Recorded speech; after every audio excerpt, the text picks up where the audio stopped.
uma perturbação que se propaga no espaço ou em qualquer outro meio. Uma onda transfere energia de um ponto para outro, mas nunca transfere matéria entre dois pontos. Devido à sua propagação, uma onda tem necessariamente uma velocidade de deslocamento. Para quem estava nas aulas ou fez atividades do primeiro semestre, do primeiro bimestre, viu que as ondas se dividem em dois grandes setores, né? São duas grandes frentes, as ondas mecânicas e as ondas eletromagnéticas. As mecânicas são aquelas que necessitam de um meio material para se propagar, exemplo, as ondas do mar, ondas em cordas, né, cordas de violão. As eletromagnéticas não precisam de um meio para se propagar. Um grande exemplo é a luz, né, as ondas de rádio, raio-x, raios gama e também as microondas.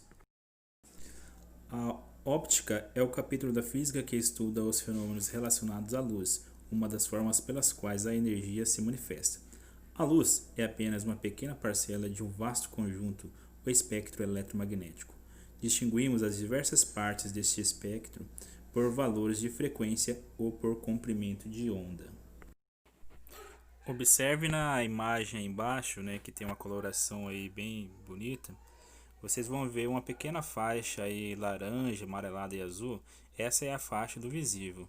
Essa é a única faixa que os nossos olhos conseguem perceber da luz. Qualquer outra frequência de 10 a 4 e 10 a 7 nanômetros, os nossos olhos e o nosso cérebro não conseguem perceber. Essas outras faixas, né, são conhecidas em alguns aparelhos que nós usamos e às vezes essa radiação pode ser prejudicial à nossa saúde. Qualquer faixa abaixo do vermelho é chamado de infrared. Qualquer faixa acima do azul é ultravioleta. Faixas abaixo do vermelho são faixas menos energéticas, não são tão prejudiciais ao ser humano. As faixas acima do azul, que são as ultravioleta, elas são muito energéticas e são prejudiciais ao ser humano se for capturada, né, ou inserida o ser humano nesse ambiente em excesso. Vocês podem observar aí radiação infravermelha. O corpo humano é um bom emissor de radiação infravermelha. Os nossos olhos também não conseguem perceber essas faixas. Abaixo do infravermelho vocês têm as microondas, né? Pode considerar os aparelhos microondas, que inclusive elas conseguem agitar somente as moléculas de água.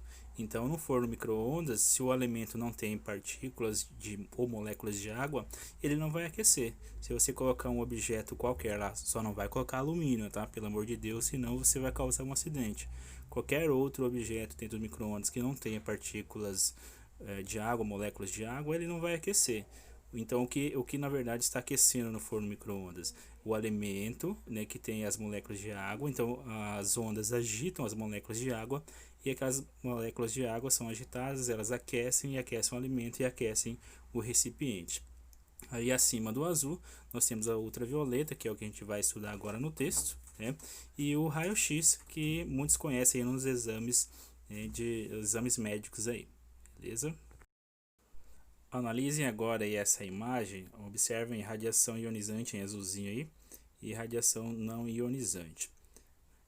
Radiação não ionizante ela não é prejudicial ao ser humano, ou seja, a energia dela não consegue ionizar outras partículas vamos pegar o exemplo aqui, a célula humana, então não é tão prejudicial.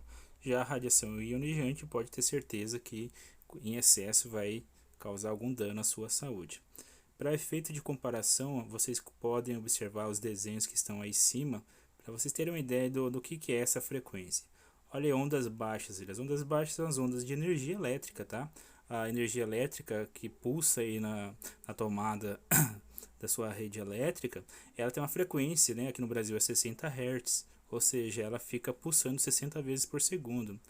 Observem as radiações de rádio e TV, são as ondas de rádio, a gente não consegue perceber, tem ali o Wi-Fi, as micro-ondas no próprio micro-ondas, tem a região do infravermelho, né, que a gente pode usar, pegar como exemplo o controle remoto, a pequena faixa do visível, né, que é de 700 nanômetros a 400 nanômetros, a gente é praticamente cego.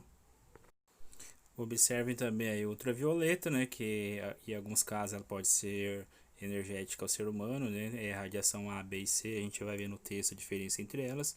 O raio-x, né? O exemplo lá que é usado nos exames médicos, né? Para ver se tem fratura ou não no osso humano, né? O raio-x consegue penetrar tecido mole, quando encontra um tecido mais rígido ele contorna. Então é outra propriedade das ondas aí, né? Que é a difração. Já a radiação gama, para quem lembra um pouquinho aí de história, né, tem o famoso caso Chernobyl. Tempo ainda aquele local está isolado porque ainda ele está emitindo radiação extremamente alta e os seres que nascem por ali podem nascer com defeito se acaso nascer, né? Então espero que tenham gostado, compartilhe com a galera e faça seus comentários aí em grupo, tá? Vamos participar todos dessa aula. Grande abraço, fique com Deus.